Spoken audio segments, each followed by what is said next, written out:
Let us start the lecture number 3 of thermochem, and this will be the last lecture of thermochemistry. Okay, so अब अभी हमें एक नई enthalpy पढ़नी है। लास्ट हमने पढ़ा था आई गेस बॉन्ड एनर्जी, हमने पढ़ा था बॉन्ड एनर्जी, और अभी हमें पढ़नी है लास्ट एक एक different enthalpy, that is enthalpy of neutralisation. आज हम जितने भी इंथैल्पीज पढ़ने वाले हैं ये भी बहुत इंपॉर्टेंट है। इंथैल्पी ऑफ न्यूट्रलाइजेशन उनमें से एक है। इंथैल्पी ऑफ न्यूट्रलाइजेशन उनमें से एक है। So enthalpy of neutralization, sir when is Q reversible is equals to delta H. Q reversible delta H को हम बेटा जब वो कर रहे थे ना, फेस ट्रांसफॉर्मेशन कर रहे थे एट इट्स मेल्टिंग पॉइंट या बॉइलिंग पॉइंट, एट इक्विलिब्रियम जब हम कर रहे थे फेस ट्रांसफॉर्मेशन, तब हम क्यू रिवर्सिबल को लिख पा रहे थे delta H, because during that phase transformation we are maintaining the equilibrium, है ना, we are maintaining the equilibrium, and since we are maintaining the equilibrium it means the process should be at equilibrium, the change should be at equilibrium, जो change होगा वो equilibrium को maintain करते हुए change होना चाहिए, इसलिए उसको एक रिवर्सिबल प्रोसेस मान रहे थे, तो क्यू रिवर्सिबल को हम डेल्टा एच लिख पा रहे थे। तो वो जब आप फेस ट्रांसफॉर्मेशन कराते हो सिर्फ उस समय क्यू रिवर्सिबल डेल्टा एच के बराबर होता है। ओके, तो अभी मैं इसको पहले पढ़ा लेता हूं फिर मैं बता दूंगा।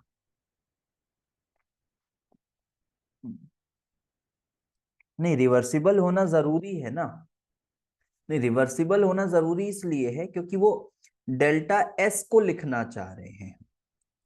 अगर हम डेल्टा एस को लिखना चाह रहे हैं तब हम क्यू रिवर्सिबल को ही सब्स्टिट्यूट करना पड़ेगा ना, इसलिए वहां पे वो पूछ रहा है। डेल्टा एस को क्यू रिवर्सिबल लिखते हैं तो डेल्टा एस के लिए क्यू रिवर्सिबल होना जरूरी है। हाँ, क्यू को डेल्टा एच लिखने के लिए सिर्फ कांस्टेंट प्रेशर हो तो चलेगा, उसके लिए चलेगा, बट पूरा लिखने के लिए हमें वो करना पड़ेगा। तो इंथैल्पी ऑफ न्यूट्रलाइजेशन अगर हम बात करें तो इसका डेफिनेशन थोड़ा ध्यान से देखें। It is delta H when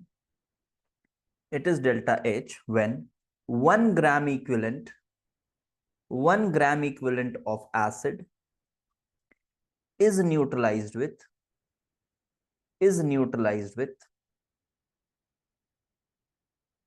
1 gram equivalent of acid is neutralized with 1 gram equivalent of base to form salt and water,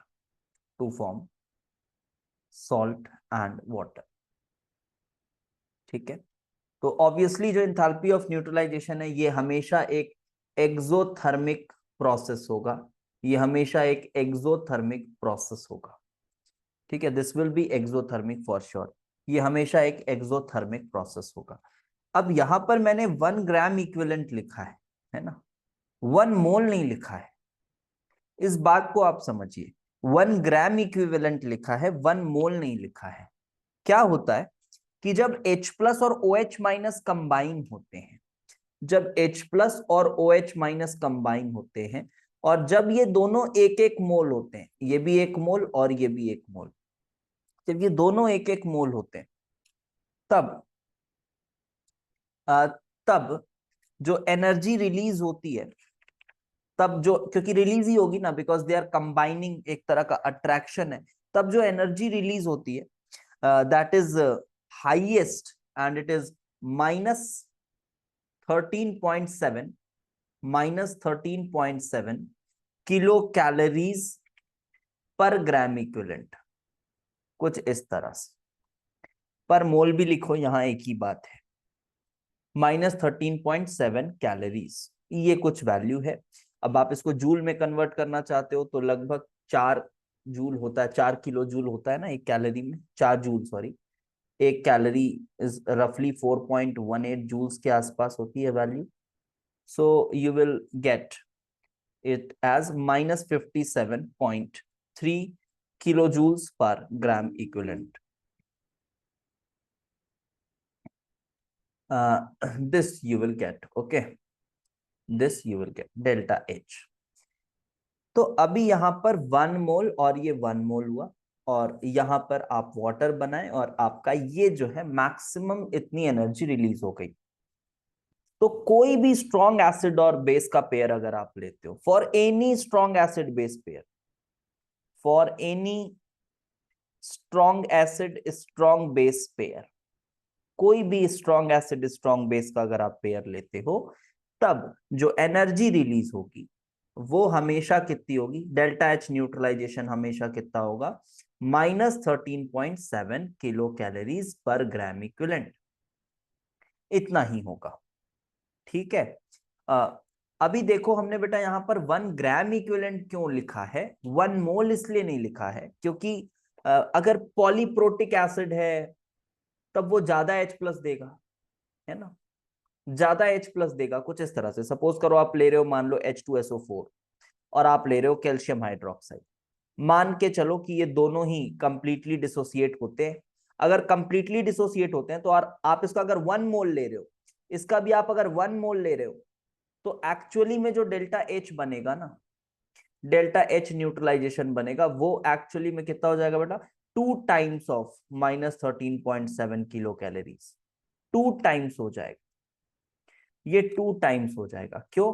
क्योंकि अभी आपके पास 2 मोल H+ और 2 मोल OH- आ रहे हैं, तो एक इसके साथ 2 मोल H+ और इधर से 2 मोल OH- आ रहे हैं। बहुत सिंपल बात है बेटा, एक बार में समझ आती है ये सब। तो इसलिए हमने डिफाइन करते टाइम ही 1 ग्राम इक्विवेलेंट लिखा। अब आपको बेसिक इक्विवेलेंट कॉन्सेप्ट की ज्ञान होगी आई गेस। तो इक्विवेलेंट्स जब हम बात करते हैं, जब हम इक्विवेलेंट्स की बात करते हैं, तो फिर हमारा n फैक्टर आ जाता है प्ले में, n फैक्टर आ जाता है प्ले में, ठीक है, मोल्स अपॉन n फैक्टर, ये आ जाता है प्ले में इक्विवेलेंट्स की जब आप बात करते हो। इसको मैं ऐसा लिख देता हूं, तो यहां पर आप लिख सकते हो कैल्शियम सल्फेट डॉट H2O, जैसा भी है, बैलेंस बैलेंस देख लेना। तो इसीलिए हम इक्विवेलेंट लिख रहे हैं, बिकॉज अगर एक इक्विवेलेंट लिखे हम H2SO4 का, वो शायद मैंने उल्टा लिख दिया था, 1 इक्विवेलेंट H2SO4 का लिखें तो फिर H+ के मोल्स कितने होंगे, तो मोल्स कितने होंगे, तो यस n फैक्टर इसका 2 होता है, n फैक्टर इसका 2 होता है, तो n फैक्टर 2 होता है, तो इसमें जो मोल्स आएंगे, मोल्स ऑफ H+ जो आएंगे वो अल्टीमेटली 1 ही आएगा। ठीक है, बेसिक मोल कॉन्सेप्ट। तो मोल्स ऑफ H+ जो आएगा वो 1 ही आएगा। तो यहां तक तो बात ठीक है, समझ में आती है।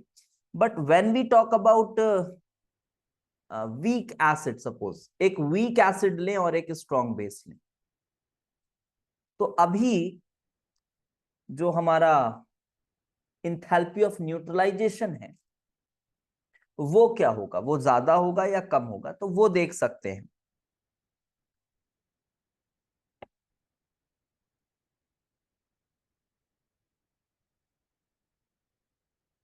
2 मोल H+ आएगा ना, कहां पे,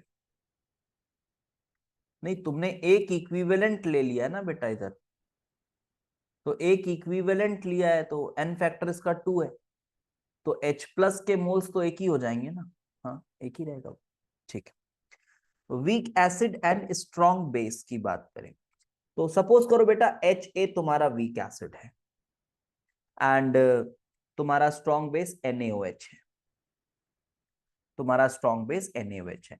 आप यहां पर इसका रिएक्शन करा रहे हो, आप बोल रहे हो Na बन गया और वाटर बना।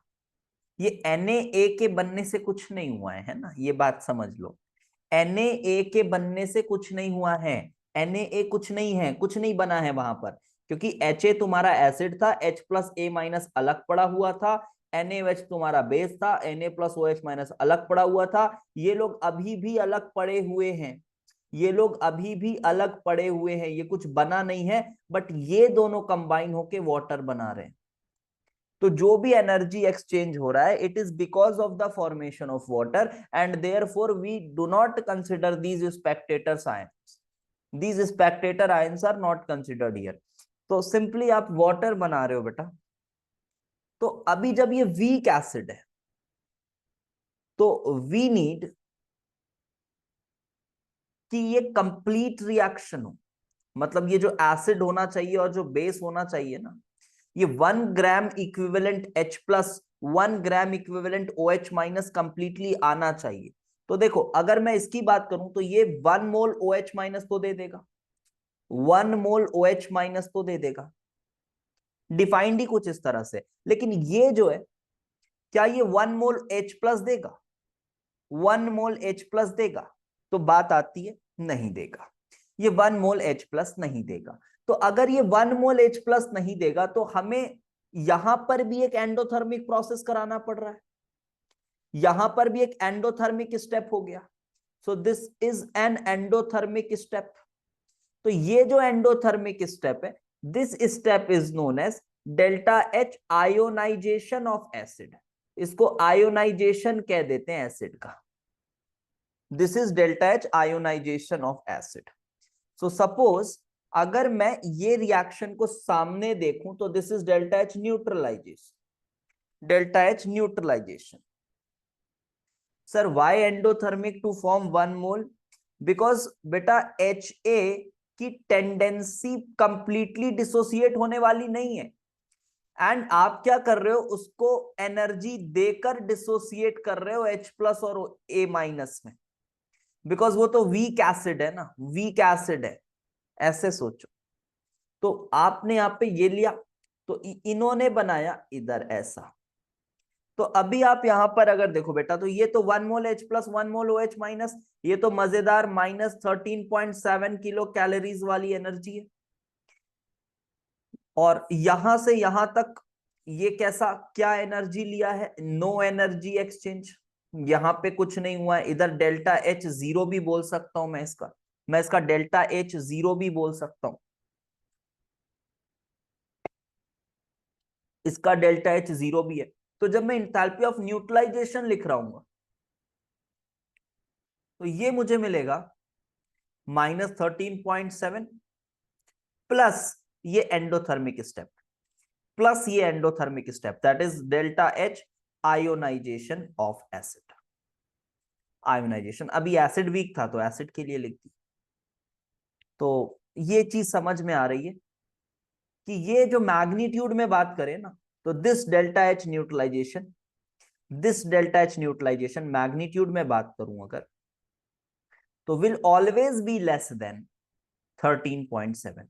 इसके साथ तो अग्री करते हो, it will always be less than 13.7, yes, given that kilo calories per mole में या पर ग्राम इक्विवेलेंट में हम बात कर रहे हैं।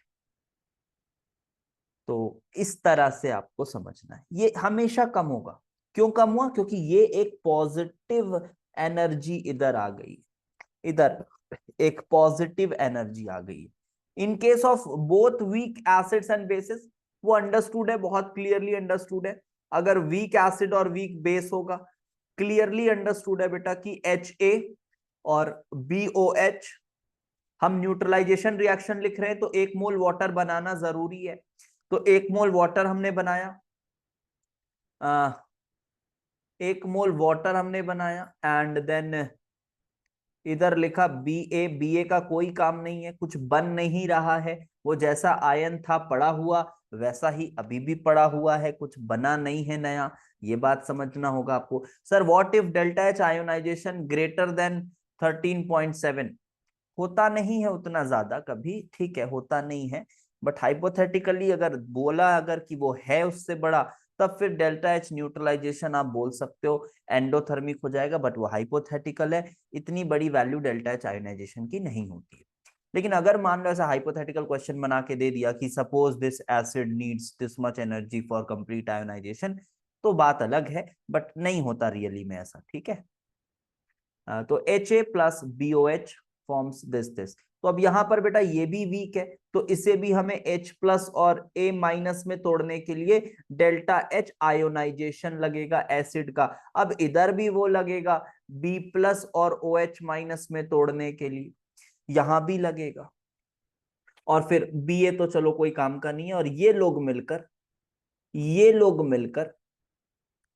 ये बना रहे होंगे वाटर। ये हम बना रहे हैं water. Delta H ionization actual में कुछ नहीं होता। हाँ देखो, ये एक्चुअल में कुछ नहीं है, ठीक है, एक्चुअल वाली बात नहीं है। हाइपोथेटिकली हम उसको तोड़ रहे हैं कि वो कंप्लीटली टूट जाए। आप ऐसा सोच के तोड़ रहे हैं कि हमने एक एनर्जी देनी पड़ेगी हाइपोथेटिकली कि वो टूट जाए कंप्लीटली, है ना। ऐसा प्रैक्टिकली नहीं होता कि ऐसा तोड़ दे कुछ एनर्जी देके, तो हाइपोथेटिकली हम उसको फाइंड कर रहे हैं। और यहां पर भी delta H ionization of base बोल दो, कोई बहुत खास टॉपिक नहीं है ये, बट पढ़ना तो सबको है। तो यहां पर delta H neutralization will be -13.7 plus delta H ionization of acid, acid plus delta H ionization of base, ठीक है, ये बेस। तो ठीक है, इसमें और ज्यादा कुछ खास नहीं है। इंथैल्पी ऑफ न्यूट्रलाइजेशन हम इतना भी लिखते हैं और तो काफी है। Now next is resonance energy. Next is resonance. ये नंबर मैं थोड़ा गलत डाल रहा हूं, आप नंबर देख लेना। रेजोनेंस एनर्जी, रेजोनेंस एनर्जी के लिए थोड़ा सा ऑर्गेनिक केमिस्ट्री की रेजोनेंस की नॉलेज होनी चाहिए, थोड़ी बहुत।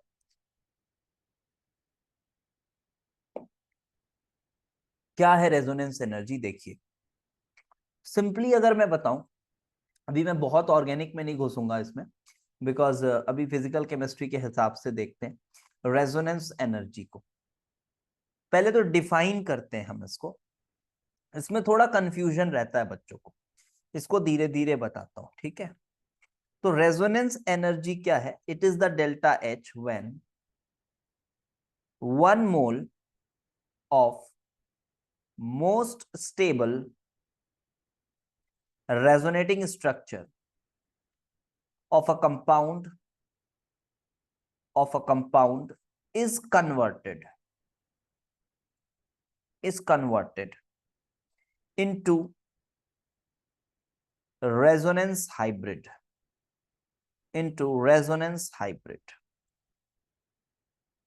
मतलब सपोज करो मैं बेंजीन का एग्जांपल लेता हूं, तो बेंजीन का ये है मोस्ट स्टेबल रेजोनेटिंग स्ट्रक्चर, दो ही रेजोनेटिंग स्ट्रक्चर है उसके, और इसको मैं कन्वर्ट करा रहा हूं उसके हाइब्रिड में लाइक दिस, ये उसका हाइब्रिड है।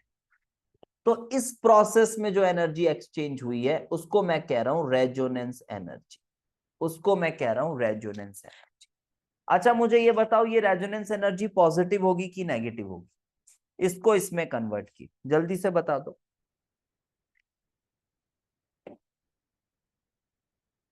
यस, नेगेटिव होगी, है ना, बिकॉज ऑल्दो ये मोस्ट स्टेबल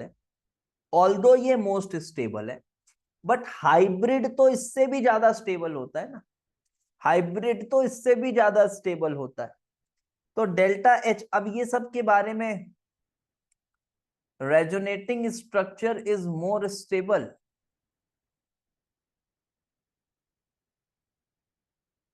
हाँ हाइब्रिड ऐसा बोलो ना, हाँ।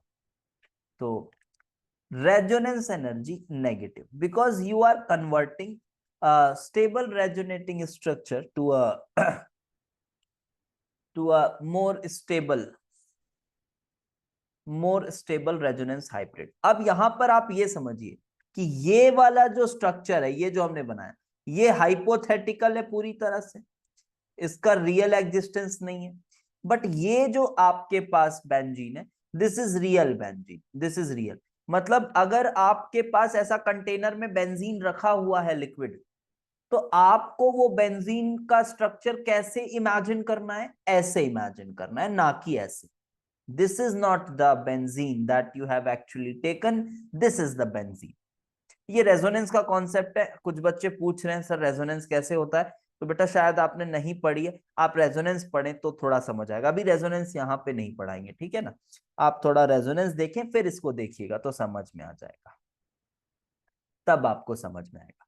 हाइब्रिड हाइपोथेटिकल नहीं होता, नहीं होता है हाइपोथेटिकल। आप लोग मेरी ना एक बार जीओसी मेरे से, जो मैंने वीडियो 16 वीडियोस डाली उससे जीओसी भी पढ़ लो यार, मैं बता रहा हूँ। अब वैसी जीओसी, अच्छी जीओसी पढ़ा है वो, आप देखना वहाँ पे कॉन्सेप्चुअल काफी पढ़े, तो उन जीओसी के लेक्चर्स को देखना आप लोग। जीओसी से स्वाद आ गया, अच्छा देख लियो तुम लोग ना, चलो बढ़िया है।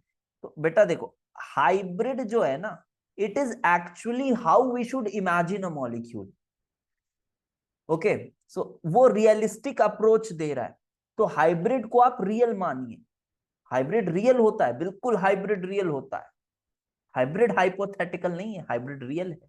लाइक सपोज मैं यहां पर आपको बताऊं कि ये मैं अगर ऐसा बोल रहा हूं, मैं अगर ये ऐसा लिख रहा हूं मैं, दिस इज CH3, एक सिंपल सा मैंने मॉलिक्यूल चलो बना दिया, सपोज दिस। ओके, तो this is actually not the realistic form of propene, because here hyperconjugation takes place, and because of which यहाँ पे थोड़ा कैरेक्टर आएगा, फिर ये तो इस तरह से हो ही रहा है ना, मतलब हाइपर कॉन्जुगेशन जो है वो तो वहां पर हो ही रहा है, इस तरह से हो ही रहा है, ऐसा हो रहा है, हो रहा है, हो रहा है। तो एक्चुअली में जब आप किसी मोमेंट पे मॉलिक्यूल को देखते हो तो you will find it like this, कि वो इलेक्ट्रॉन इधर उधर चल ही रहा है। तो उसको ना हाइब्रिड से थोड़ा ऐसे रिप्रेजेंट कर देते हैं अपन, कि ये ऐसा है, ये यहाँ पे हल्का सिंगल बॉन्ड है, फिर ये ऐसा है, फिर ये कार्बन है, फिर ये सिंगल है, यहाँ हल्का डबल बॉन्ड है, फिर ये कार्बन है, लेकिन ये सभी हाइड्रोजन्स जो हैं ये इससे थोड़े से इस तरह से जुड़े हुए हैं, कंप्लीटली कंप्लीटली बॉन्डेड नहीं है, कुछ इस तरह से जुड़े हैं, इसलिए इसमें हल्का हल्का पॉजिटिव चार्ज है, इलेक्ट्रॉन यहाँ भी जाके डिपॉजिट हो रहा है तो इसमें हल्का नेगेटिव चार्ज है, तो कुछ इस तरह से। सो this is the hybrid and this is the real imagination of that molecule. तो इस तरह से थोड़ा सोचना होता है ना। हम्म। तो अभी मैं अगर यहां पर कहूं कि मैंने ये साइक्लोहेक्सीन लिया, थोड़ा ध्यान से, इसे सॉल्यूशन में सब मॉलिक्यूल्स का एवरेज नहीं बोलेंगे। किसे सॉल्यूशन में मतलब, कौन सा सॉल्यूशन में?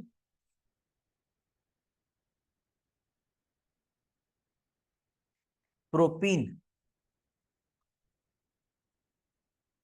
नहीं, सभी मॉलिक्यूल का एवरेज, हाँ तो रियल में वैसे ही, तो मतलब आप अगर इसको ऐसे इमेजिन करते हो तभी आप इसकी प्रॉपर्टीज को अच्छे से एक्सप्लेन कर पाओगे ना, तो इसलिए इसको रियल स्ट्रक्चर मान लेते हैं।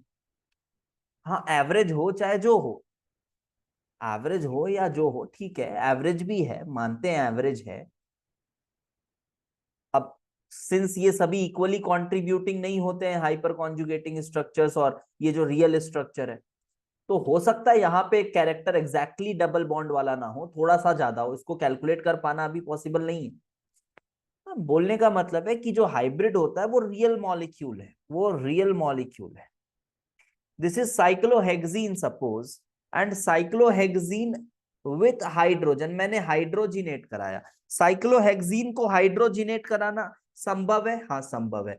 मैंने हाइड्रोजिनेट कराया, रियल रिएक्शन था, मैंने एंथैल्पी चेक की और ये देखा मैंने एक्स किलो जूल पर मोल आया, ठीक है, एक्स किलो जूल पर मोल आया। अब उसके बाद क्या किया मैंने, मैंने देखी बेंजीन, मैंने देखी बेंजीन। अभी मैंने हाइपोथेटिकली ये लिया और मैं क्या एक्सपेक्ट कर रहा था, मैं एक्सपेक्ट ये कर रहा था यहाँ एक बॉन्ड टूटा है तो एक्स निकला है, तो यहां पर अगर ये वाला बॉन्ड टूटा होगा, ये तीन बॉन्ड टूटे होंगे तो 3 मोल लगा होगा ये H2, तो 3 बॉन्ड टूटे होंगे तो डेल्टा H जो होगा वो होगा 3x, 3x kilo joule per mole. This was, this is what I was expecting. But ये जो मॉलिक्यूल है, is it real, is it real? No it is not real. This is cyclo, this is cyclohex 1,3,5 triene, you can say. Okay, this is not real. तो यहां पर आपके पास 3x kilo joule energy release हो रही है, but जब मैं actual में कराता हूं, मानो मैंने इससे ये लिया, मैंने ये एक्चुअल में ये लिखा benzene, this is my benzene, और फिर मैंने बेंजीन का कराया हाइड्रोजिनेशन, मैंने बेंजीन का कराया हाइड्रोजिनेशन, और इसके हाइड्रोजिनेशन से भी ये बन रहा है, ठीक है, इसके हाइड्रोजिनेशन से भी ये बन रहा है. So what is this? This is enthalpy of hydrogenation of, enthalpy of hydrogenation of benzene. Okay, this is enthalpy of hydrogenation of benzene, C6H6. तो अभी अब क्या बात करें हम यहाँ पे, बिकॉज देखो बेटा ये 3x, x तुम्हारा नोन है, x नोन है, और ये तो 3x है, इसमें गलती नहीं है, ये तो ठीक है 3x है, हाइपोथेटिकली 3x है ये. और ये कौन सी एनर्जी है, ये देखो ये कौन सी एनर्जी है, this is resonance energy, this is resonance energy. Yes, so this is resonance energy, and therefore we will say, फिर वैसे ही आप घुमाओ इस तरह से तो क्या पाओगे, आप पाओगे this 3x is actually equal to resonance energy, and this is hydrogenation, and hydrogenation is also a kind of negative होता है हाइड्रोजिनेशन, बिकॉज आप पाई बॉन्ड तोड़कर दो CH के सिग्मा बॉन्ड्स बना रहे हो, तो नेगेटिव ही होता है ये, plus enthalpy of hydrogenation of C6H6. और ये रिएक्शन आप रियल परफॉर्म कर सकते हो, रियल परफॉर्म कर सकते हो ये रिएक्शन, जी हाँ, तो इसका आपने रियली परफॉर्म किया, उसके बाद ये x भी आपको रियल पता था, ये भी आपको रियल पता था, बस हो गया काम. तो वो भी रियल पता है और ये भी रियल पता है, तो इस तरह से हमने देखी कि रेजोनेंस एनर्जी कितनी है बेंजीन की. तो बेंजीन की रेजोनेंस एनर्जी आई 3x, अब ये उधर जाके माइनस हो गया है, जो भी है minus delta H hydrogenation of C6H6, ये रेजोनेंस एनर्जी है. तो ये ऑब्वियसली नेगेटिव आएगी, और ये नेगेटिव होने का मतलब क्या है कि बेंजीन जो है वो रेजोनेंस की वजह से थोड़ा एक्स्ट्रा स्टेबलाइज हो जा रहा है, एक्स्ट्रा स्टेबलाइज हो जा रहा है. अब इसके डेटाज वेटाज लेके हम ऑर्गेनिक में ज्यादा अच्छे से पढ़ते हैं, जहां हम रेजोनेंस एनर्जी, देखना जीओसी के लेक्चर में रेजोनेंस एनर्जी भी मैंने 5वें या 6वें लेक्चर में अच्छे से डेटा के साथ समझाई है. अभी हम उस वो नहीं कर रहे हैं, बिकॉज हमारा अभी मोटिव एंथैल्पीज पढ़ना है, तो मैंने आपको ये एंथैल्पी बता दी, एंड आई होप आपको रेजोनेंस एनर्जी होती क्या है ये समझ में आ गई होगी बात. Resonance energy,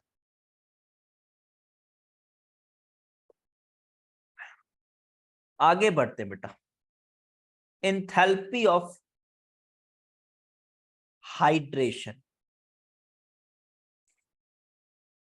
enthalpy of hydration आसान है सर, ये तो क्या करते हैं इसमें, देखो it is delta H when 1 mole of, upon hydrate करते हैं, एंथैल्पी ऑफ हाइड्रेशन क्या होगा, एक्सोथर्मिक होगा एंडोथर्मिक होगा. ऑब्वियसली सर एक अट्रैक्शन सेट हो रहा है, एक अट्रैक्शन सेट हो रहा है, सो ये नेगेटिव ही होगा, तो ये एक्सोथर्मिक होगा हाइड्रेशन. तो when 1 mole of gaseous ion, ध्यान से समझे, गैसियस आयन इंपॉर्टेंट टर्म है, गैसियस आयन इज डिसॉल्व्ड इन, खैर हाइड्रेशन तो आप जगह जगह यूज करते हो यार, ये इतने बार आप पढ़ लेते हो कि इसको कोई बहुत डिफाइन करने की जरूरत नहीं है. Gaseous ion is dissolved in excess of water, dissolved in excess of water to form hydrated ions. तो ये Na प्लस गैसियस है, वाटर के साथ Na प्लस एक्वस हो गया.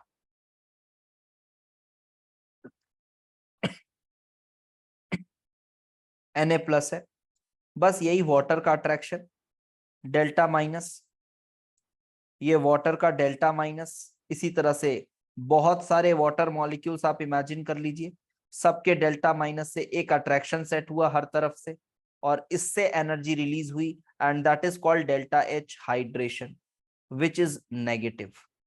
For negative ion also, like chloride if I take, negative ions के लिए भी जो हाइड्रेशन का प्रोसेस होता है ये भी एक्सोथर्मिक होता है, इनके लिए भी एक्सोथर्मिक, इनके लिए भी एक्सोथर्मिक, सबके लिए एक्सोथर्मिक होता है। बिकॉज क्लोराइड आयन जो है बेटा, पानी का मॉलिक्यूल अपने H+ को उधर ओरिएंट करता है, पानी का मॉलिक्यूल अपने H+ को ओरिएंट करता है और उस Cl- के साथ पार्शियल अट्रैक्शन सेट करता है, पार्शियल अट्रैक्शन सेट करता है कुछ इस तरह से। ये देखो हर तरफ से ऐसा अट्रैक्शन हुआ, तो इस तरह से नेगेटिव आयन का भी आप हाइड्रेशन करा रहे हो। अब हाइड्रेशन किन किन फैक्टर्स पे डिपेंड करता है, अक्रॉस अ पीरियड कैसे बढ़ता है, डाउन द ग्रुप कैसे बढ़ता है, ये सब इनऑर्गेनिक वाला पोर्शन है, वो आप वहां पर पढ़ते हो अच्छे से, ठीक है, वहां पर आप पढ़ते हो। Sir how many water molecules पर आयन ईच, हाँ इट इज नॉट फिक्स्ड कि कितने वाटर के मॉलिक्यूल्स हैं। For hydration it is not fixed, it is just excess water में आप डिसॉल्व कर रहे हो, it can never be counted. Okay, it is counted in the when you have solids का hydration, solids का hydration भी चलो मैं लिख देता हूं, पूछ रहे हो तो for crystalline solid suppose if I say, वहां पर आप बोल सकते हो ना, वो भी एक तरह का हाइड्रेशन ही कहलाता है।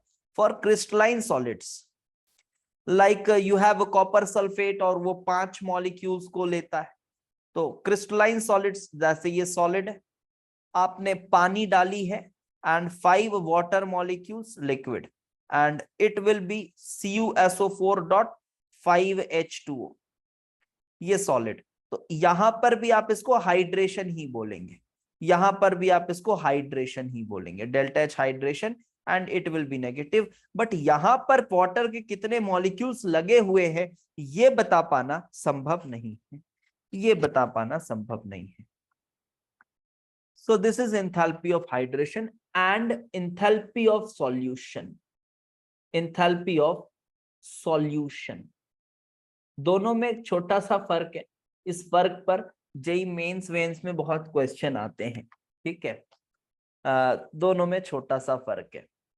enthalpy of solution, enthalpy of solution, it is delta H when 1 mole of a compound, 1 mole of a compound, it may be solid, it may be liquid, it may be gas, कुछ भी हो सकता है। 1 mole of compound is there, when 1 mole of compound is dissolved in excess water, is dissolved in excess water, is dissolved in excess water to form aqueous solution, to form aqueous solution, to form aqueous solution।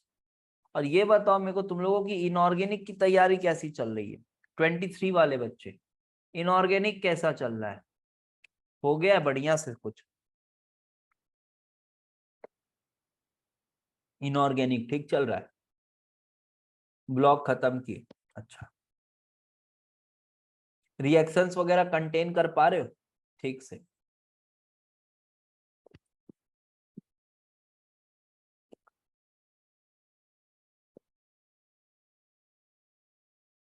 ठीक है,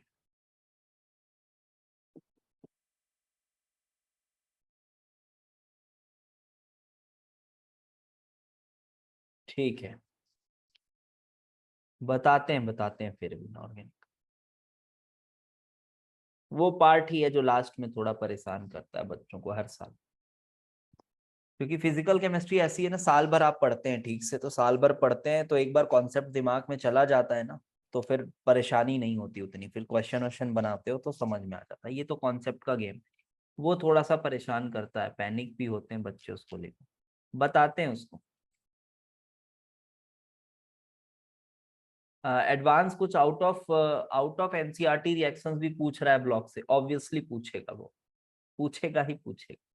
what to do about that, what to do about that, वो आपका teacher आपको किस तरह से पढ़ाया है उस पर डिपेंड करेगा। इनऑर्गेनिक में बहुत हद तक डिपेंड करता है कि टीचर ने क्या क्या रिएक्शंस लेके आपको पढ़ाए, क्योंकि ये भी चूज कर पाना बड़ा मुश्किल होता है कि क्या लेना है क्या नहीं लेना है। ठीक है, तो आउट ऑफ एनसीईआरटी ऑब्वियसली पूछेगा बेटा, ऑब्वियसली पूछेगा, हर साल पूछेगा, ब्लॉक में भी पूछेगा।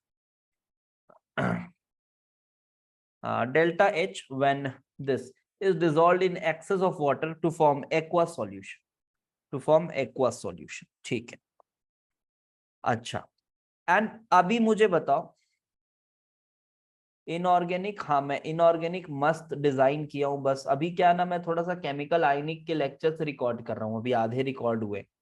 मैं सोच रहा हूँ वो भी पूरा मैं प्रोवाइड कर दूं ये आपको 23 वाले बच्चों को जो नहीं कर पाए थे इलेक्ट्रो और वो, क्योंकि 2 चैप्टर करेंगे, 2 चैप्टर 3 चैप्टर नहीं करेंगे, तो वो मैं करके फिर उसके लाइव इनऑर्गेनिक की मैंने बहुत अच्छी रिएक्शन की आपको सीरीज बनाई है, वो मैं लाइव क्लासेस में कराऊंगा, बट क्योंकि उसमें थोड़ा इंटरेक्शन भी जरूरत है मुझे, तो वो लाइव क्लासेस में कराऊंगा। बहुत अच्छी सीरीज बनाई है रिएक्शन की, मतलब ऐसी सीरीज है कि आप सब कुछ छोड़ छाड़ के उतना कर लो, बस ऐसा वाला सीरीज बनाया हूँ कि सब कुछ छोड़ छाड़ के अरे यार चलो इतना बस कर लो, इतना जितना लिखा देंगे क्लास में उसी को पढ़ाएंगे और बस उतना बस कर लो, ऐसा वाला सीरीज, क्योंकि यही रिक्वायर्ड रहता है ना लास्ट में। इधर उधर भटक रहे हैं सर, इधर ये पढ़ रहे हैं उधर वो पढ़ रहे हैं, क्या क्या पढ़ ले नहीं समझ आ रहा है, उतना बस पढ़ लो और 99% चांसेस हैं उसमें से ही रहेंगे क्वेश्चंस। 100% श्योरिटी के साथ कोई नहीं कह सकता, ठीक है। और 1 महीने के कोर्स में तो फिर और भी थोड़ा कम हो जाता है, बट कोशिश इसी तरह से किया गया है कि पूरा कवर करा जाए। चलो, व्हेन 1 मोल ऑफ कंपाउंड, मार्च में ही करेंगे, हाँ मार्च में ही करेंगे, मार्च में ही करेंगे।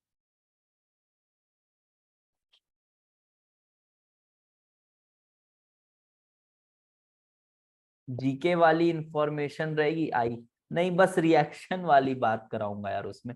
अब वो फिर आयोनाइजेशन एनर्जी और वो ट्रेंड वगैरह भी करने लग जाएंगे बेटा, तो फिर वो बहुत लंबा हो जाएगा ना कोर्स, फिर तो फिर हो नहीं पाएगा वो। मैं रिएक्शंस और एनालिसिस, सॉल्ट एनालिसिस और रिएजेंट वाली पूरी चीजें हम करने की कोशिश करेंगे। वो पूरे ट्रेंड्स वगैरह तो फिर बहुत बड़ा हो जाएगा वो ना, फिर उसको कंपाइल कर पाना मुश्किल हो जाएगा। तो is dissolved in excess water to form aqueous solution. अभी यहाँ पे बताओ मुझे, ये एक्सोथर्मिक होगा या एंडोथर्मिक? एक्सो या एंडो? जैसे ये पीछे क्या था, पीछे जो था ये था हमेशा एक्सो, ये क्या होगा हमेशा, ये भी हमेशा एक्सो होगा, ऐसा हमको फीलिंग आती है। But this could be exothermic और एंडोथर्मिक, कुछ भी हो सकता है ना बेटा। अरे भाई, अभी जो सॉल्युबल सॉल्ट नहीं है, कोई चीज सॉल्युबल नहीं है, कोई सॉल्ट तो सॉल्युबल क्यों नहीं होता है? क्योंकि उसकी लैटिस एनर्जी ज्यादा होती है और आयोनाइजेशन और हाइड्रेशन एनर्जी कम होती है। ऐसी तो पढ़ते हो ना इनऑर्गेनिक में कि ए बी सॉलिड सॉल्युबल कब होगा, तो यहां पर आप बोलते हो A plus aqueous plus B minus aqueous.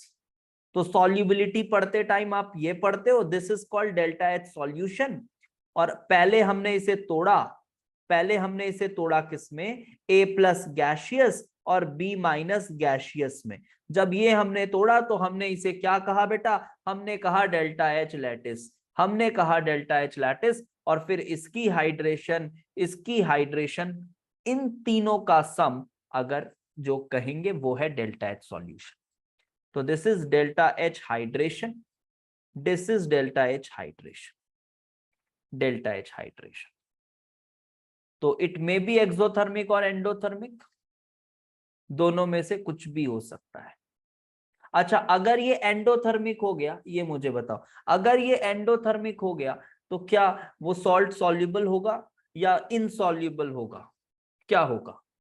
तो आंसर आता है इनसॉल्युबल होगा, इनसॉल्युबल होगा। क्या हमेशा इनसॉल्युबल होगा? हमेशा क्या हम ये कॉन्फिडेंस के साथ बोल सकते हैं कि हाँ वो इनसॉल्युबल है? कैन वी से it with confidence, yes it is always insoluble, ऐसा हम कह सकते हैं क्या?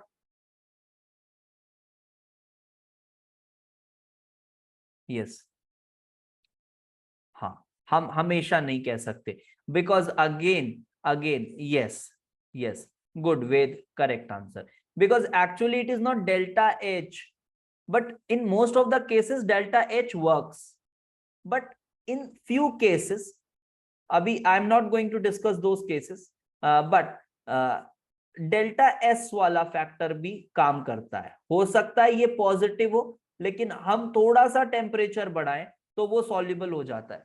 Have you heard about silver acetate? याद है वो example, silver acetate? Yes, silver acetate is insoluble in cold water, but when you heat it, it becomes soluble, because वो डेल्टा एस वाला फैक्टर बढ़ रहा होगा। Yes, lead halides, yes, lead halides भी वैसे ही हैं, वो भी उसी के अंदर आते हैं। ठीक है, और जहां तक मुझे याद आ रहा है, सोडियम नाइट्रेट वगैरह भी चेक करना है एक बार, if I am wrong, but जहां तक सोडियम नाइट्रेट वगैरह भी जो होते हैं ना, वो रूम टेम्परेचर पे डिसॉल्व होते हैं, बट वो भी एक एंडोथर्मिक डिसोल्यूशन है, जिसका डेल्टा एस जो है वो पॉजिटिवली वर्क करके डेल्टा जी को नेगेटिव बनाता है, जहां तक मुझे ध्यान आ रहा है। जो नाइट्रेट सॉल्ट्स है सोडियम वगैरह के, वो भी एंडोथर्मिक डिसोल्यूशन करते हैं। ठीक है, तो एक बार इस इंफॉर्मेशन को चेक कर लेना, वैसे 90% आई एम श्योर कि सही है। सही है ना? हाँ, हाँ, सही है, सही बोला, याद है। थोड़ा भी श्योर नहीं रहता हूं तो मैं इसलिए बोल देता हूँ, बट ऑल्दो वो कंफर्म्ड रहता है।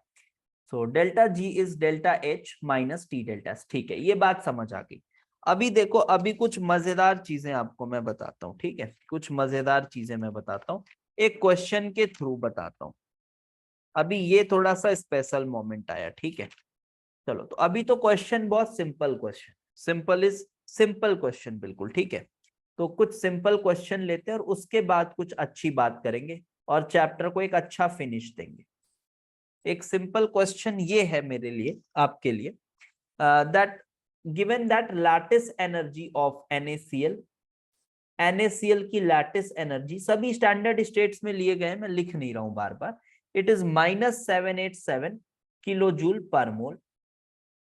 Then delta H hydration of hydration for NaCl, hydration for NaCl, NaCl का हाइड्रेशन मतलब Na प्लस का हाइड्रेशन, Cl माइनस का हाइड्रेशन, दोनों को मिला के लिख दिया है, it is -783 kilo joule per मोल। तो इससे फिर क्वेश्चन में बोला है कि डेल्टा एच सॉल्यूशन बताओ। तो डेल्टा एच सॉल्यूशन सिंपली दिख रहा है बेटा, क्या आ रहा है ये, 4 किलो जूल पर मोल। ठीक है, it is coming out to be 4 kilo joule per mole, ये डेल्टा एच सॉल्यूशन। यहां भी देखो तो स्लाइटली क्या दिख रहा है, ये स्लाइटली एंडोथर्मिक दिख रहा है, तो NaCl भी उसी का केस का एग्जांपल है। ठीक है सर, ये बात तो आसान है सर, समझ में आ गई, क्या करना था, सिंपली आपने डेल्टा एच सॉल्यूशन निकाला, यहां से आपने एक रिलेशन स्टैब्लिश कर दिया है कि डेल्टा एच सॉल्यूशन जो होता है वो किसके बराबर होता है बेटा, लैटिस और हाइड्रेशन का सम। तो delta H lattice plus delta H hydration का सम, हाइड्रेशन का सम इसके बराबर हो।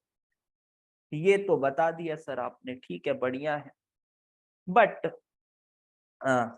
अभी एक क्वेश्चन और इसी से मिलता जुलता, ठीक है, एक क्वेश्चन और इसी से मिलता जुलता, आपको कुछ इंफॉर्मेशन दिया हुआ है, आपको कुछ इंफॉर्मेशन दिया हुआ है, and you have to calculate again the same thing, delta H solution for NaCl, and you have been given these things.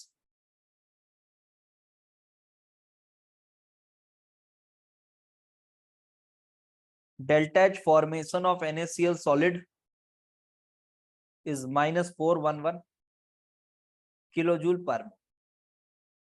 Delta H formation of Na plus aqueous is -240 kilojoule per mole, and formation of Cl minus aqueous is -167 kilojoule per mole. These kind of questions you might have seen in some of the books. Even in JEE Mains, they have asked something like this. So now how we will find delta H solution? Sir, it's very simple. Yes, still it is very simple. How? Because we will write, sir, NaCl in water, NaCl in water, it forms Na plus aqueous and Cl minus aqueous. And since this is a chemical equation, and we have the values of delta H formation of each product की formation और इसकी formation. और मैंने आपको क्या बताया है कि जो इंथैल्पी ऑफ फॉर्मेशन है, वो एक्चुअली इंथैल्पी ही है ना, एक तरह की वो इंथैल्पी ही है, आप उसको वैसे ही कंसिडर कर सकते हो.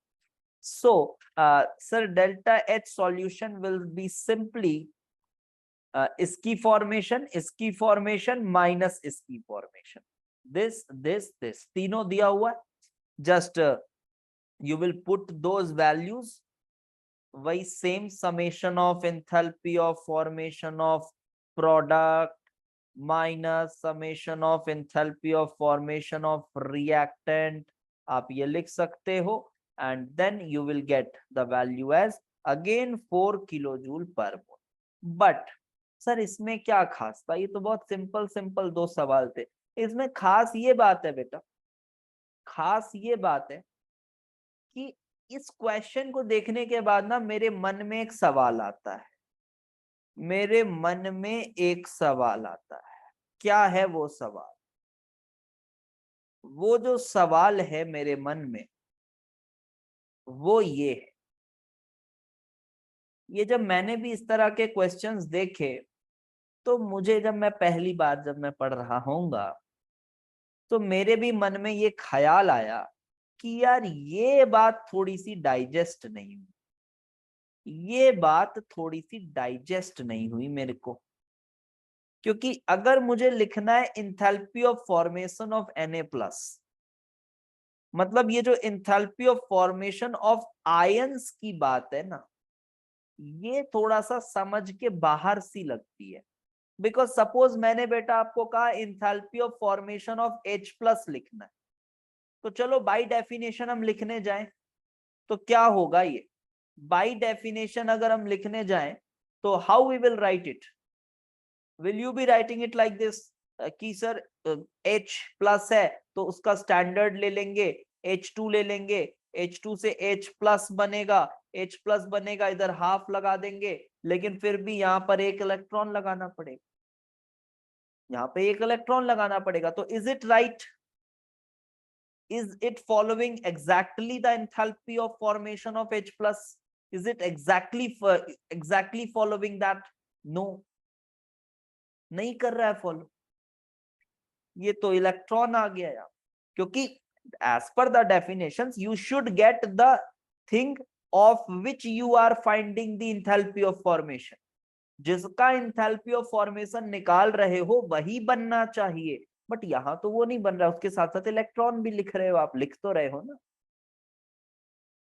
तो ये चीज थोड़ा सा डाइजेस्ट नहीं होती है कि ये क्या है. तो anyone any idea about this कि ये कैसे आता है? एक्वस नहीं, एक्वस में भी चलो ठीक है, एक्वस भी मानो, तो वो कैसे आता है? Electron is taken by chlorine. हाँ, ये आंसर कॉमन आंसर है. ये भी पिछले साल भी कुछ बच्चों से कोई पढ़ा रहा था, तो यही आंसर आ रहा था common, electron is taken by chlorine. अब सुनो, अब जो मैं बात बताने जा रहा हूँ ये बात बहुत रेयर है, ये बहुत कम लोगों को पता होगी. ठीक है, ये विशाल सर स्पेशल मोमेंट है, ये बहुत कम लोगों को पता होगी. चलो देखो, अभी मेरी बात को समझना आप लोग. जैसे कि मैं बात करता हूं, सपोज करो मुझे इंथैल्पी ऑफ फॉर्मेशन चाहिए, सपोज H+ एक्वस, इसी की बात करते हैं, सबसे स्टैंडर्ड आयन है, इसी की बात करते हैं. तो बात यही आती है कि अगर मैं इसको इस तरह से लिख रहा हूं ना, हाफ H2, वाटर डाला मैंने और वाटर डाल के इसको मैंने H++ इलेक्ट्रॉन लिखा, so this is not done. This reaction की enthalpy is not equal to the enthalpy of formation of H+ aqueous. This is not same as this because electron has also been formed. अब आपको ये लग रहा है कि यार electron chlorine ले लेगा, वो छोड़ो ना, कौन क्या कर लेगा। अरे भाई बाय डेफिनेशन मुझे एक इक्वेशन चाहिए, सिंपल सी बात। हम कोई रियलिस्टिक बात तो कर नहीं रहे हैं इस चैप्टर में, है ना, आधी बातें तो हाइपोथेटिकल हैं, तो आपको उस एंगल से सोचना पड़ेगा। So now look what we will do, हम कुछ ऐसा करते हैं, क्या हमें ये पता है बताओ, half H2 gaseous plus half Cl2 gaseous, ये तो मैंने आपको बताया हुआ है, दिस इज HCl गैसियस का फॉर्मेशन, HCl गैसियस का फॉर्मेशन, यस। इसकी वैल्यू पता है क्या? हाँ सर ये पता है, पता भी नहीं भी है तो निकाल ली जा सकती है, कोई बड़ी बात नहीं है, ठीक है। तो ये नोन है, दिस इज नोन। अच्छा अच्छा सर ये पता है क्या सर, HCl गैसियस को यदि मैंने पानी में डाला इन वाटर, तो ये H+ aqueous plus Cl- aqueous, sir ये पता है क्या, ये पता है क्या सर? हाँ सर पता है। HCl का इंथैल्पी ऑफ सॉल्यूशन भी बोल सकता हूं मैं, enthalpy of solution of HCl कह सकते हैं, enthalpy of solution of HCl ऐसा बोल सकते हो आप। तो ये भी पता है, ये भी पता है, ठीक है, ये भी पता है। Now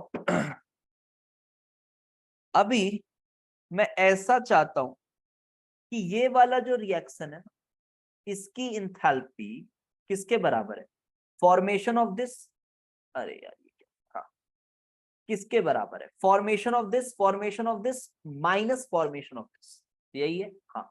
enthalpy of formation of H plus plus enthalpy of formation of Cl minus minus enthalpy of formation of HCl,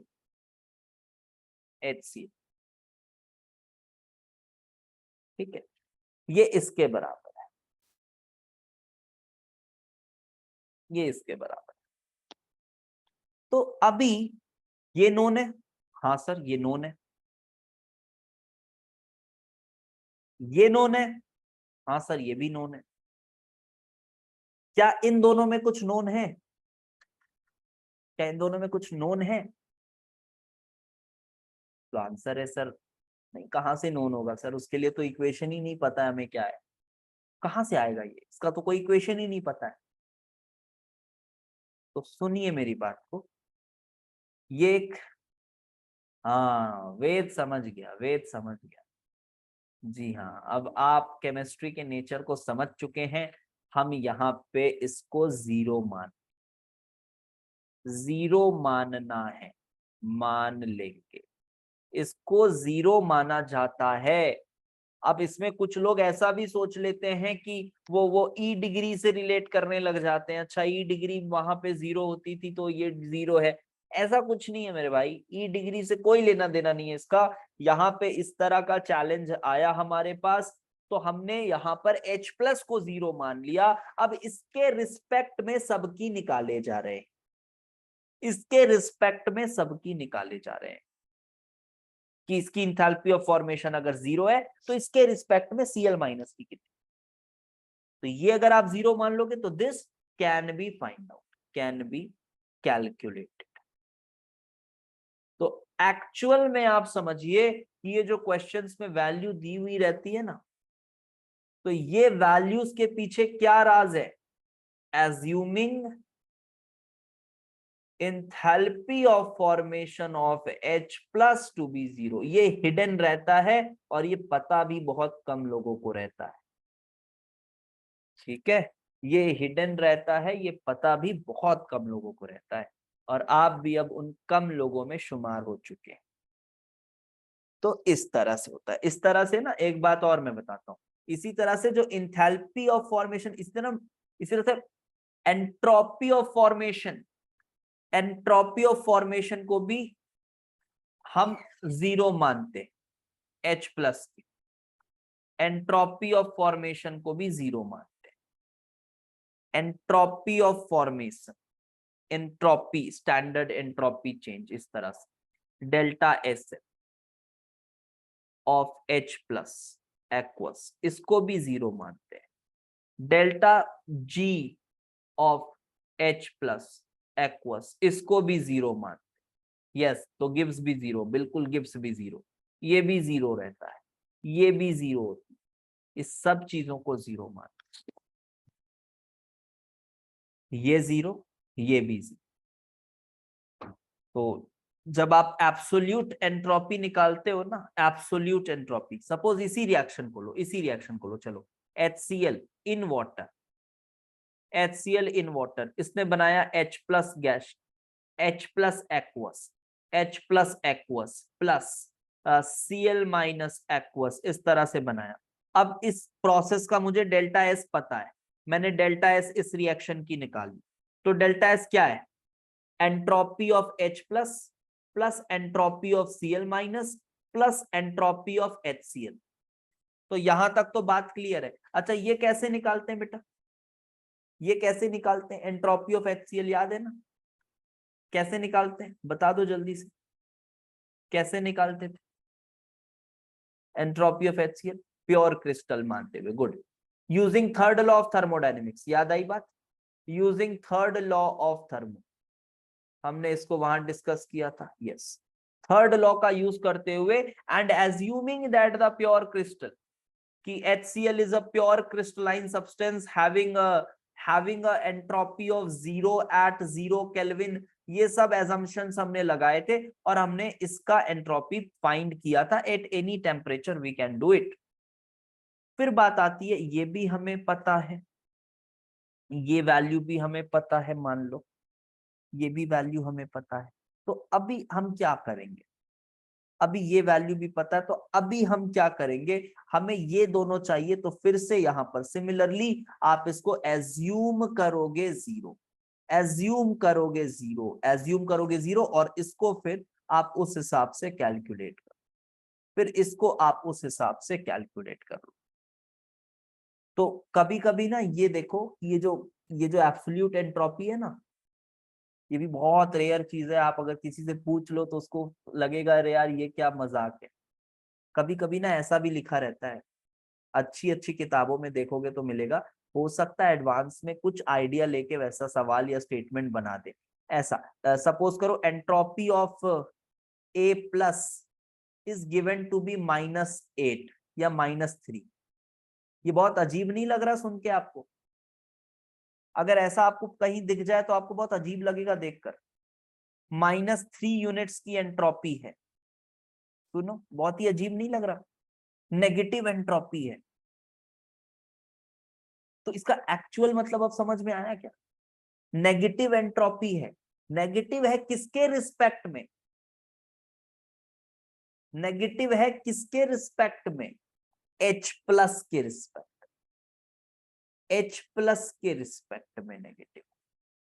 yes, it is negative with respect to H plus, H plus के respect में ये negative है। Delta S R कैसे निकलता है sir? Delta S R निकालने के लिए आसान है बेटा, आप इसी रिएक्शन का वो कर सकते हो ना, दूसरे किसी प्रोसेस से आप निकाल सकते हो। मैं बता दे रहा हूं सोच के, क्योंकि डेल्टा एस आर अगर यहां नहीं निकलेगा तो फिर आपका वो दूसरा पता कर पाना मुश्किल है। डेल्टा एस आर अगर नहीं पता होगा तो फिर ये निकाल पाना ही मुश्किल है। डेल्टा एस निकलेगा ना इस प्रोसेस का, कैसे नहीं निकलेगा? HCl है वाटर में, H प्लस और Cl माइनस है, ठीक है, तो डेल्टा एस आर तो नोन होना ही चाहिए, तभी हम कर पाएंगे। ये नोन होना चाहिए, तभी हम इधर H प्लस को 0 मानेंगे और फिर HCl माइनस को कैलकुलेट करेंगे। तो डेल्टा एस आर हम अगर ऐसा करें कि इस प्रोसेस की, इस प्रोसेस की आप Q रिवर्सिबल बाई T से भी तो नहीं बता सकते।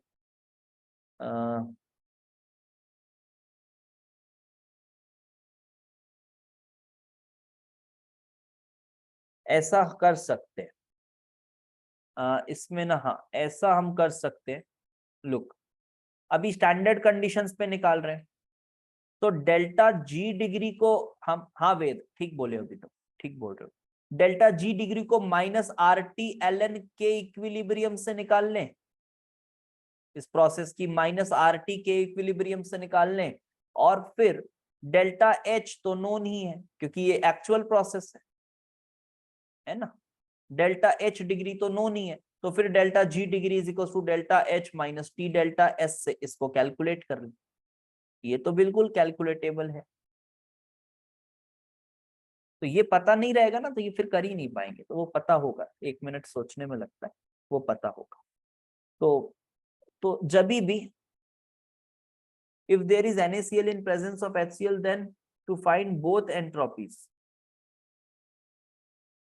नहीं वो कैलकुलेशन बढ़ाएगा बेटा, मैं उस डायरेक्शन में नहीं जा रहा हूँ। आप ये बोलना चाह रहे हो शायद कि NaCl in presence of HCl, 2-3 ions को मिला दे रहे हो,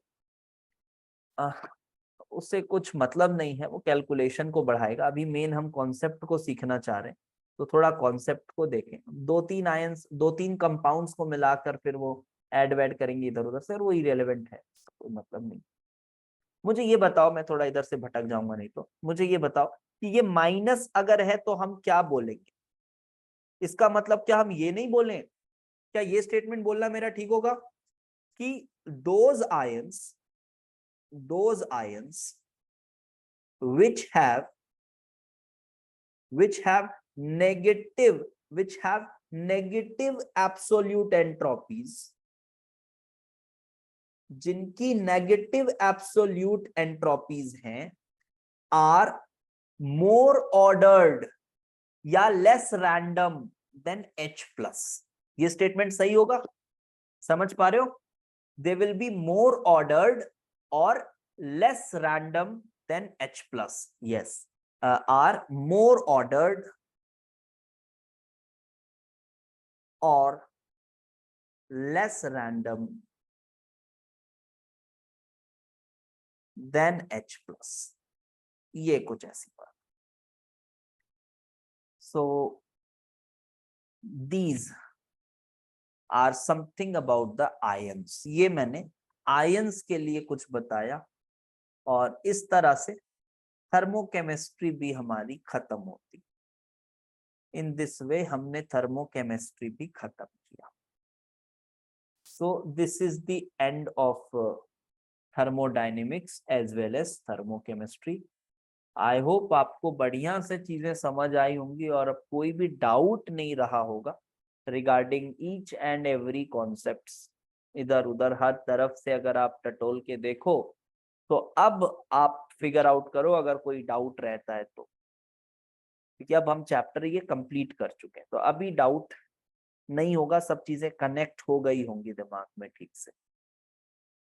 लेकिन फिर भी अगर डाउट रहता है तो अभी एक क्वेश्चन वाली क्लास में करा दूंगा, जिसमें कुछ मैं अच्छे टफ क्वेश्चंस कराऊंगा आपको थर्मोडायनेमिक्स और थर्मोकेमिस्ट्री के मिला जुला के। और भी अगर डाउट वाउट रहता है तो एक मैं डाउट डिस्कशन भी कर लूंगा आप लोगों के साथ, ठीक है? अदरवाइज ये चैप्टर हमारा जो है खत्म हो चुका है। This much is enough, more than enough. आप इतना अच्छे से पढ़ लें, ये बहुत होगा आपके लिए फॉर जेईई एडवांस्ड, ठीक है?